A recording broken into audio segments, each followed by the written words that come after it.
Welcome to the Genius Factory. Enjoy the video. You start by positioning the turn lock body where it will sit.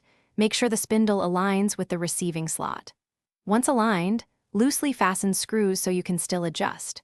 You want the latch to move freely without binding. If it sticks, back off one screw and recenter. Make sure the strike plate is present and the spindle length matches the panel thickness, because a wrong spindle prevents rotation and proper lock engagement. Now insert the spindle through the panel and engage the cam or latch onto the lock body. You tighten screws a little at a time. After each turn, rotate the lock to verify smooth motion. If rotation is stiff, loosen and reseat the cam, then red-tighten. Once the lock turns 90 degrees or its required travel without skipping, set final torque.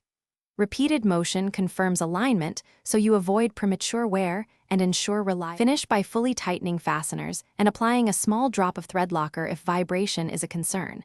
Make sure not to restrict the cam. Lubricate the contact points with light silicone or graphite spray so the mechanism stays smooth.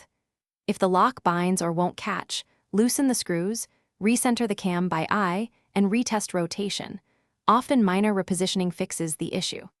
If persistent, check spindle length and replace worn cams to restore reliable operation. Thanks for watching. If you found this helpful, don't forget to like and subscribe.